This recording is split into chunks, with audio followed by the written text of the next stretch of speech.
Si Miraculous Ladybug arrive un jour à une véritable fin, honnêtement, je ne pense pas que cela se termine par les Kwami restant à Paris pour toujours.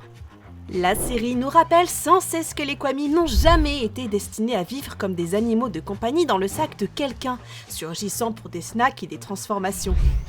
Ce sont des êtres cosmiques liés à des concepts plus anciens que l'humanité, et au moment où les humains ont appris à les utiliser via les Miraculous, l'univers tout entier a grosso modo créé une faille permanente. Donc dans cette vidéo, j'analyse 4 grandes raisons pour lesquelles l'histoire prépare discrètement un futur où les Kwami disparaissent à nouveau du monde humain. 1. L'erreur originelle. Les Kwami n'ont pas été créés pour les humains. Ils existaient bien avant l'humanité, bien avant les Miraculous, et même bien avant que la Terre n'ait d'importance à grande échelle. Ils naissent littéralement quand un concept abstrait apparaît dans l'existence, comme la création, la destruction, l'amour ou l'émotion. Ça veut dire que ce ne sont pas des animaux magiques, et ce ne sont pas des compagnons féeriques. Ce sont plutôt des lois cosmiques vivantes. Tiki existe parce que la création existe. Plague existe parce que la destruction existe. Ce ne sont pas des forces optionnelles, ce sont des parties permanentes de la réalité. Et la série nous donne un détail important que les gens oublient souvent. Au départ, les humains ne pouvaient même pas les percevoir. Les Kwami étaient des êtres spirituels, essentiellement des observateurs. Ils pouvaient regarder l'humanité, mais ils ne pouvaient pas interagir. Et honnêtement, c'est ainsi que ça devrait être. Parce que dès que les humains peuvent interagir, les humains peuvent contrôler, exploiter, menacer, marchander et militariser. Une fois que quelque chose devient visible, cela entre dans la politique humaine. Cela devient partie de la guerre. On voit même des exemples dans l'épisode Réunion où les leaders des deux camps étaient des détenteurs des Miraculous de la coccinelle et du chat. Le vrai tournant, c'est la création des Miraculous. Un mage humain a essentiellement bâti un système qui permet à des êtres cosmiques de se brancher sur des bijoux. Et soudain, ils peuvent être invoqués, commandés, piégés, volés, transmis et utilisés comme des outils. Ce n'est pas un petit changement, c'est un pont artificiel entre deux mondes qui n'étaient jamais censés se connecter. Les Kwami n'ont pas évolué vers ce partenariat naturellement, ils y ont été tirés par une magie au niveau technologique. Bien sûr, à part le Miraculous du papillon, les Kwami et leurs porteurs s'entendent entre eux. Surtout des duos comme Marinette et Tiki ou Trix et Alia forment une bonne équipe. Mais cela ne change rien au fait que c'était une erreur. Donc si la série veut une résolution finale qui paraisse complète, il est logique que l'histoire finisse par refermer cette faille, de la même manière qu'on scelle un portail qui n'aurait jamais dû être ouvert. Un final où les Miraculous sont retirés de la circulation, détruits ou scellés pour toujours, signifierait automatiquement que les Kwami retrouvent leur état originel. Ils existent mais ne sont plus accessibles aux humains. En d'autres termes, ils restent vivants mais ils s'en vont. Et c'est la manière la plus claire pour l'univers de se protéger contre le risque que les humains recommettent la même erreur. Honnêtement, j'ai l'impression que la règle de perte de mémoire quand le gardien abandonne son rôle pointe dans cette direction. Qu'en penses-tu ? 2. Pouvoir illimité sans filtre. Nous savons en fait que les Kwami sont puissants même quand personne ne porte de Miraculous. Et rien que ça, c'est terrifiant.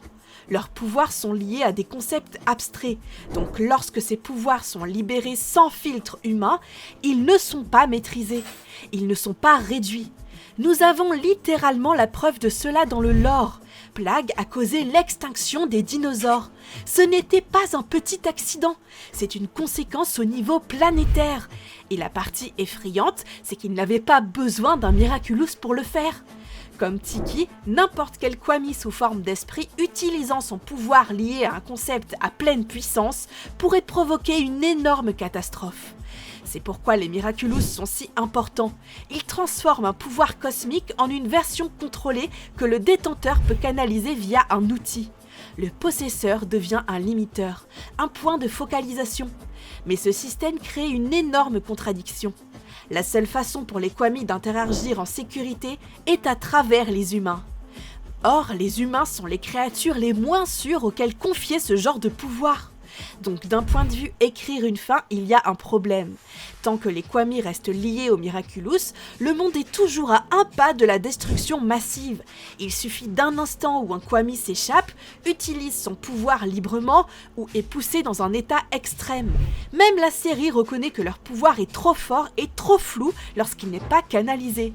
Et si les scénaristes veulent un jour une fin définitive qui paraisse stable, ils ont besoin d'une solution permanente.